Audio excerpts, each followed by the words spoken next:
I'd like to preface this video by saying that... Nelly? What on earth are you doing? I'm prefacing a video for YouTube. Prefacing the video? No. I think you're fine. That's my job. No! Kids. I'd like to preface this video by saying that this Scambait was very nearly a contender for the previous episode, the Scammers Trilogy. However, after going through the emails again, I felt that it deserved its very own episode. That, and making the Scammers Trilogy a Scammers Quadrilogy, and therefore over an hour long, would be just ridiculous. Also, if this is your first time on the Chris Tries Scambaiting show, please check out Atomic Shrimp Scambaited content first. And if you like live Scambaiting, then please check out CJ Scams and Take a Glass of Water Media. All of the descriptions are in the links below. All of the links are in the description below. And with that said and done, let's go!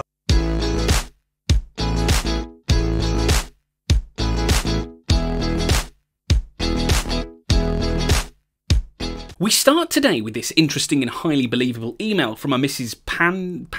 Panabianco Shirley May, who, aside from winning the award for the most Sibyllic name chosen for an internet criminal, has emailed me with the truth about how to stop feeding scammers. She says, "Good news to us all victims to Africa. Yes, I know we don't know each other, but you need the truth because it will be of a great help to many of us to stop feeding scammers. I am Panabianco Shirley from Pennsylvania, USA. I was one of the victims in Africa for the past 9 years and they refused to pay me. I have tried in different ways to get my payment, but all to no avail. I'd contacted so many fake groups and banks like the Royal Bank of Scotland Offshore Branch, UBA Bank, CBN Bank, Zenith Bank, and so many others I don't remember, thinking they were helping me, but rather they were busy defrauding my hard-earned money. I am sorry telling my past, but I had to say it because this massage will save many people out there. I wouldn't want anybody to experience what I went through in the hands of those crooks. Because of my past experience, I decided never to deal with anybody anymore.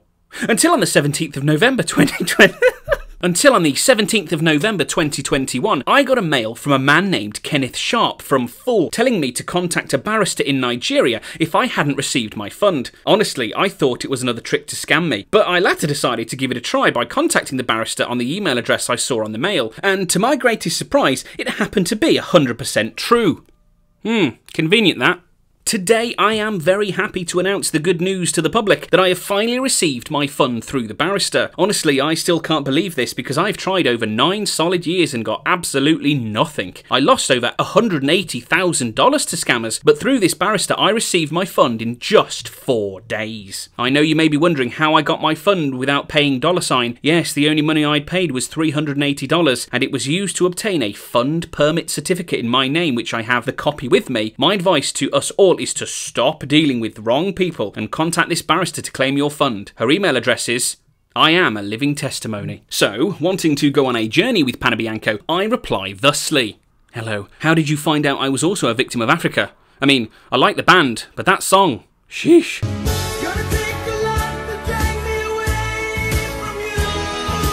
And believing she may have hooked herself a willing victim, Panabianco responds. I mean not to irritate you, my friend. This massage was composed to save and at the same time help us know that the right person to contact our fund claim. You may not know, but many of us out there are busy feeding scammers like I was for the past 9 years. I only received my fund through the payment barrister whose email address was included in my previous mail. You may not be a victim, but you may have a friend who is. This is real, and I have received mine, and that is why I'm bold sharing this message to help others get their funds. Happy to play along as I always am, whilst being somewhat overt with my true intentions, I say, I'm not irritated, quite the opposite in fact. I enjoy talking to new people. I have actually been a victim of multiple scammers in the past, although it was always money they got from me and not food. Thank you for bold sharing. What's our next step to claiming my fund? And the scammer, perhaps so excited to get this far with a potential victim, actually changes text colour mid-reply, clearly not suggesting she is copy-pasting from a template. But I cannot abide by being passed from one character to another so soon, so decide to insist Panabianco flesh out her scammer persona by replying,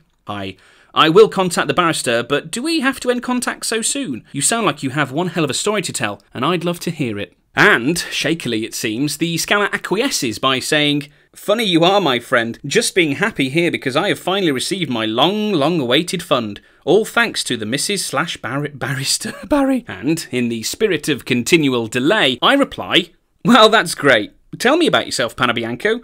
when were you first scammed and for how much? Now, at this point, I was prepared for the scammer to do one of two things.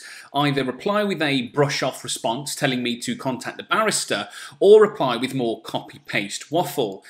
What I actually got, amongst a written response, was a photo of a dead body. Now, I am fairly certain that YouTube won't allow me to display a photo of a dead human being, so I'm going to have to blur that for the purposes of this video. However, hats off to Panabianco, as the response she sent along with other supporting photographic evidence was a welcome change from the one of two replies I figured she would send. She says, "Happy Sunday, my friend. Hope you are enjoying your weekend well. I can't really remember that, my friend, because it has been a very long time. You can imagine 9 years ago. The year I can never forget was the year 2020 to 2021. I was badly defrauded trying to get my payment. Below are the proof of the money I sent them through both cash deposit, transfer, and even Western Union. But at the end, it was all a scam. Again, 2020-2021 was a very bad year to my whole life. I lost over $9,400 to scammers in the year 2020-2021. Please, really don't want to talk about it because that also took the life of my husband as a result of a heart attack after hearing all the transactions was fraud. Attached to this mail is his body and some receipt that proof the money I sent to them. Here are those attached pictures for your perusal,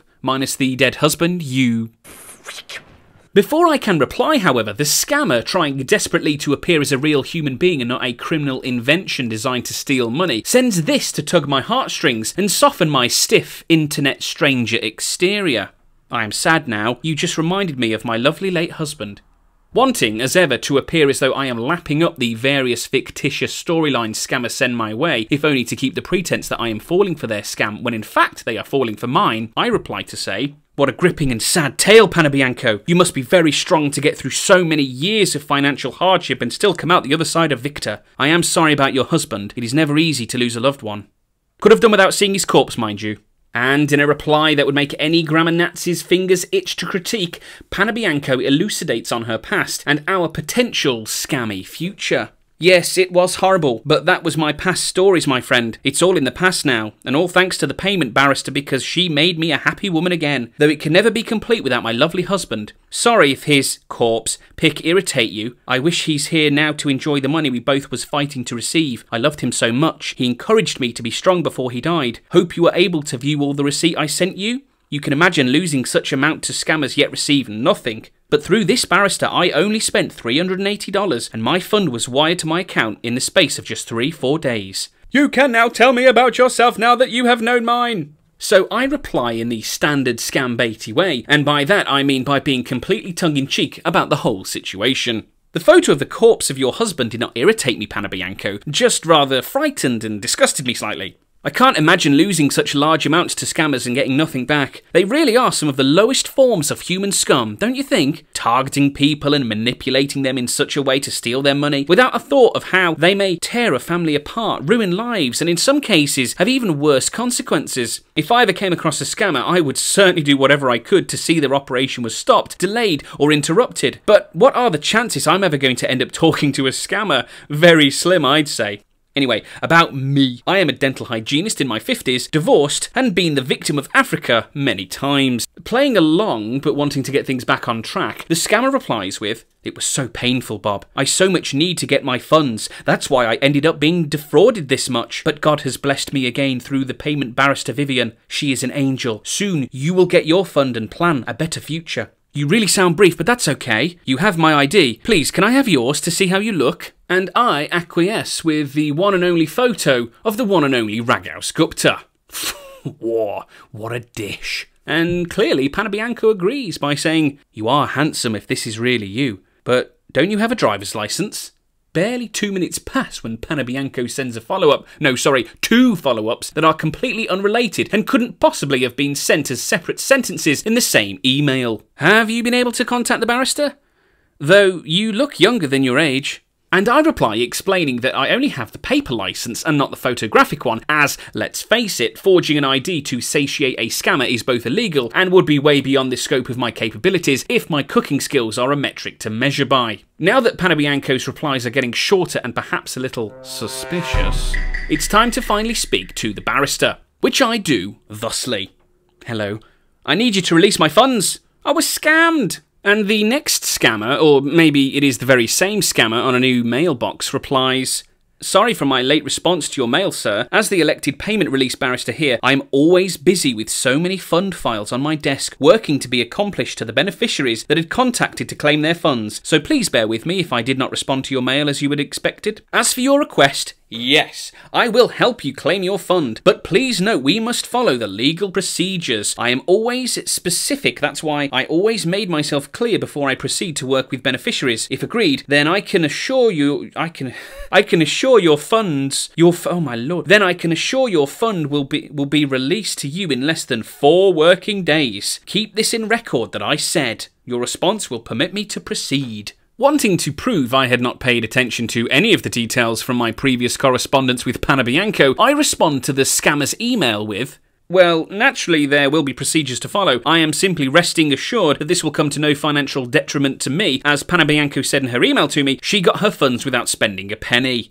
What's next?" And in a utterly professional reply that left me in no doubt that this was all, in fact, a completely legitimate barrister I was talking to, I receive this. "I honestly appreciate your understanding, sir. The procedures are very simple. Firstly, that you will email me your full name and address so that I can commence processing your payment claim legally immediately. Secondly, as the elected payment release barrister here, you must allow me follow the payment law to do my job legally and not your way. Finally, you must get ready a sum of $380 because I will use it to obtain a fund permit clearance certificate in your name, after which I will send you the copy for your record too. Sir, if you can listen and follow my instructions as simply stated above, then I can assure your funds will be released in less than 4 days. Always keep my words to record what I said. Your response will permit me to proceed." Given it is my wont to sow seeds of ridiculousness early on, I send this helpful reply.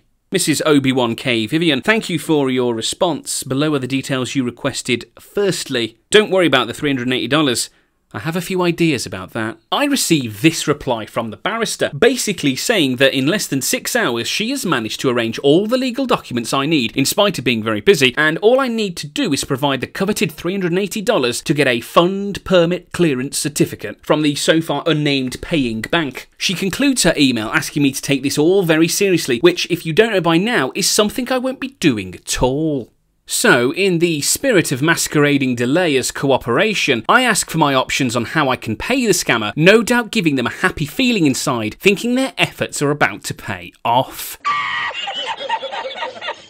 And unsurprisingly, I received this reply. With bank details I most certainly did my best to report, as well as a promise I could have the funds tomorrow, and not, as stated previously, 3 to 4 working days' time. See how the jump in time frame is used to appeal to my greed and encourage me to pay as soon as possible.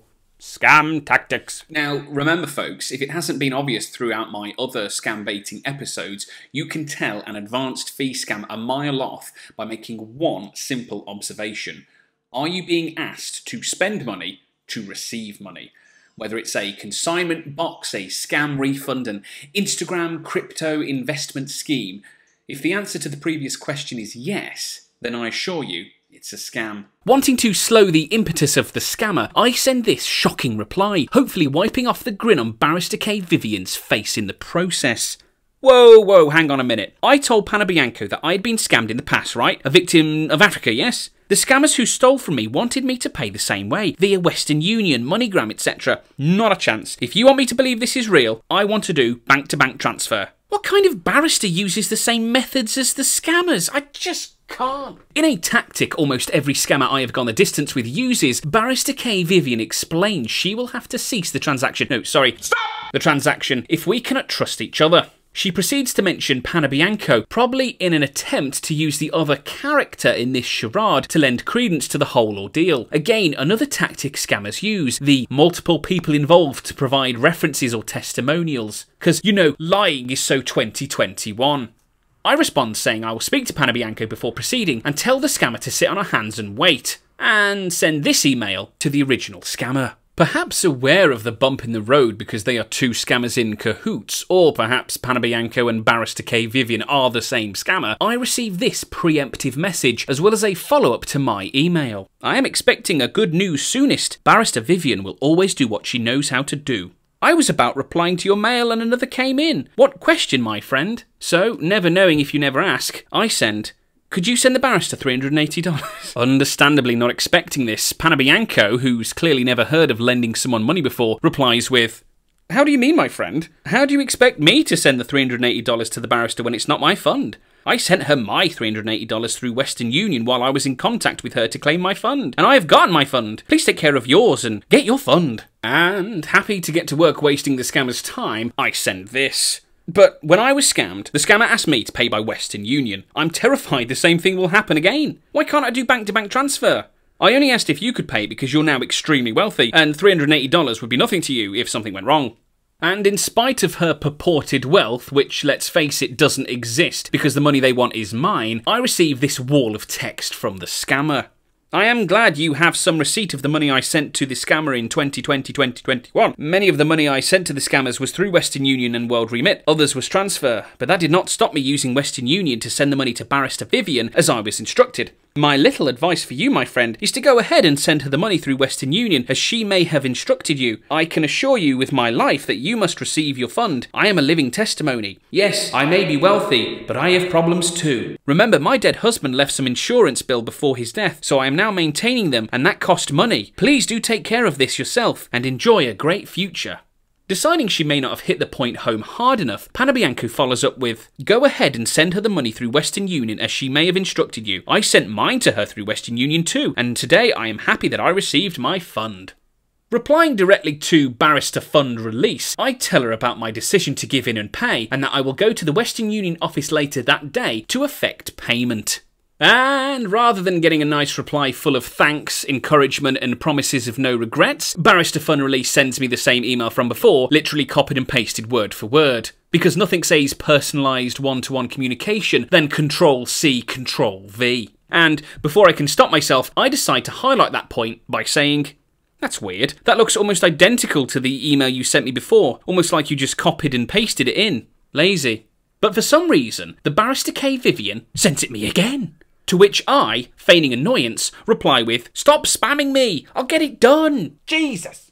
The following day, Panabianco, who clearly didn't appreciate being left in the dark, emails me to say, "You just left me in the dark, my friend. I am sure you must have been very close to your claim by now." So I decide to throw her a bone and plant a seed of doubt in one fell swoop. "Hi, Panabianco. Yes, I am going to attempt payment later today. So excited. Fingers crossed nothing ridiculous happens." Correctly assuming my fake rapport has been built stronger with the Panabianco character than with Barrister Fund Release, I receive this pleasant and cheery reply, ensuring me I am close to success and she can't wait for the good news soonest. Nothing quite like your own personal cheerleader when you're about to make a stupid life choice. Another day passes without any news, or more importantly, for the scammers at least, 380 big ones, and Barrister Fun Release sends this stroppy email which warms me somewhat as an annoyed scammer makes for a happy scam baiter. "With due respect, Mr. Raghouse, I will like to know if I should cancel your payment file, because keeping it here on my desk makes me uncomfortable, especially when you are silent. More of your silence will permit me to close your payment file and face others. Thank you and remain blessed." So, playing the victim instead of becoming one, I send, "Madam, with all due respect, I do not think you should cancel my payment, as I have made very valid payment to you, and am a little taken aback as to why you're making this process so difficult. On a different note, I'd love to see a photo of my troublesome file on your desk." And perhaps backing off a bit by believing that maybe, just maybe, some money has been sent, Barrister K. Vivian replies with, "I was worried, why delaying my job, Mr. Raghouse? I really don't like keeping people fun files on my desk, that's why I sent you the mail. I would have called, but I don't have your phone number yet. Now that you have responded, please do take this very serious, so that I can schedule to accomplish your fun today. Therefore, to avoid further delay, please I will need you to forward me the information, since you have sent the money so that I can proceed immediately." So I helpfully, and not entirely tongue-in-cheekily, respond, "I will send you a copy of the payment slip. Please hold while I get it." And here it is. By the magic of online receipt creation, I throw this together in an attempt at laughable plausibility. I send it to the scammer and question who the receiving person named Julius is in relation to all this business. The scammer hits me back with some waffle about him being her secretary and asks if there is a problem. Aside from that being a load of old tosh, no problems here, mate. And I tell her so in my reply, just curious given how much money I had sent him. Prompting Barrister Fun Release to say, "I still haven't received any receipt of the money you said you sent." And then, where and how? Well, not here and not now, that's for sure. But, keeping up appearances and not wanting my rudimentary receipt to go to waste, I reply with, "Here is the receipt, attached, below."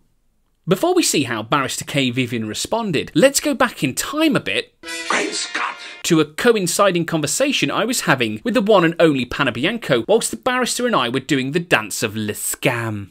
"Hi. I am sure by now you must have been on the last line with the payment barrister to get your fund. Honestly, my eyes are always on my email to check for the good news you are coming out with. But till this moment, I still haven't gotten any mail from you. Or do you decide not to tell me for now?" Loving being able to badmouth other characters when I have a strong suspicion they are either the same person or at least working together, I send, "Well, I've paid Panabianco, but Mrs. Barrister Fun Release is treating me as problematic." And in a reply that makes me lean more towards Panabianco and the barrister actually being the same sweaty scammer juggling multiple email boxes, I receive, "Do you mean you have paid her the money she asked for? I really don't believe this, my friend. Did you send her information and she confirmed the payment?" Once again, not giving me chance to read her reply before firing off another one, Panabianco, who seems to be in a heightened state of anxiety, sends, "I sent you an email yesterday asking for update after you promised that you will be sending the money to her, but I never hear from you again till now. Do you mean you have paid her the money she asked for? I really don't believe this, my friend. Did you send her the information and she confirmed the payment?" Now, giving me 18 minutes since her last reply, Panabianco clearly begins channeling her inner David Carl Lee by sending, "Are you there, my friend? What is the update now? Have you heard from the barrister?" And because my sole purpose in life is not just to reply to scammers but also to make them wait, a few more hours pass until Panabianco sends a feeble and pathetic, "Hello?"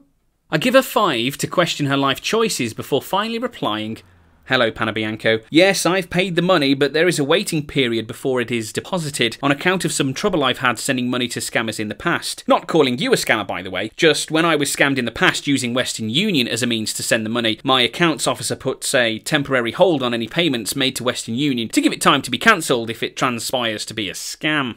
To which she huffily responds with, "Then kindly send the details to the barrister then, for her to confirm if it went through or not." And I can't help but huffily send back, "Blimey, I am, give me chance." Gee. Back to the present with Barrister Fun Release now, and dropping all formalities and niceties from her email body, I receive this. "I need the reference number of the Western Union so that I can pick it up." I exercise my right to ignore scammers right at crucial moments to aggro them, and this follow-up chaser from the barrister certainly makes me feel as though I am striking the right nerve. Why is it taking all day to send the MTCN reference number? This is why I said I will cancel your transaction if you are not ready. Once again feigning ignorance and innocence, I reply thusly, "Mrs. Obi-Wan K. and Obi, why are you being so hostile? Has the money not appeared in your account still?" No reply to my previous, so I send a chaser of my own and encourage the barrister to send what I hoped to be another annoyed, if not outright angry response. "I take it that you have received the money since I have not heard anything to the contrary, so please update me on the delivery of my funds."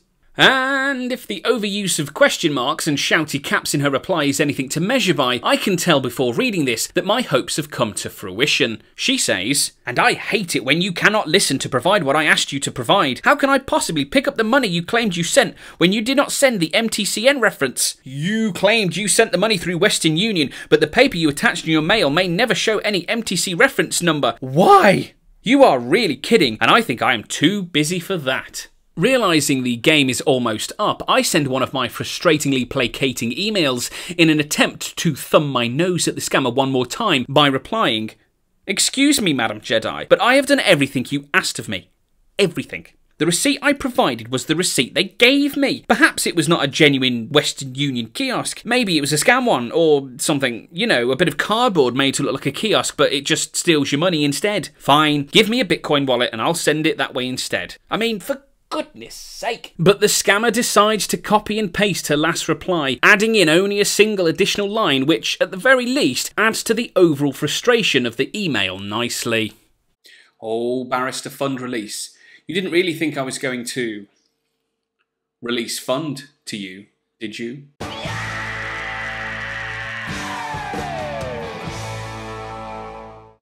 I round off this scambait nicely by sending what may appear to be an angry retort, but believe me guys, I was laughing.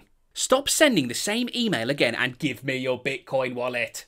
And that, suffice to say, was that? Guys, thank you so much for your patience with this one. I know in my Updates 2 video I did explain the delay, but honestly, from me, just a massive thank you again, because I hate to keep you waiting, especially when there are so many new subscribers who've joined the fray. So if you are new here, welcome and thank you for joining us. I've still got plenty of Scambaits waiting to be made into videos, though I do suspect the next one in the Scambaiting series will be the remastered edition of episode 1, but we'll see. I'm forever changing my mind on these things.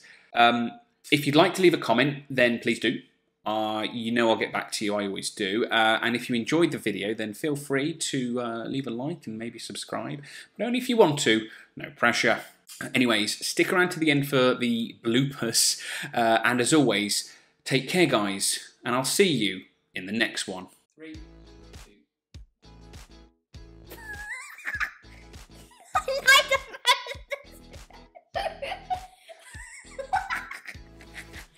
For God's sake. I'd like to preface Baby Shark. What? Baby Shark! Wait. Stop. Into the camera. I like to preface this video. No! I like to preface this video by saying that. Ellie, what are you doing? I'm prefacing the video. You're not prefacing the video, you're not prefacing anything. No, I am! Take me to your leader. But he's gone then. Oh, God. That, and making the Scammers trilogy a quadrilogy and an episode that's over an hour long would be, you know, ridiculous. It sounded like a horse. A horse. Like Kit Boga. Like Chris Boga.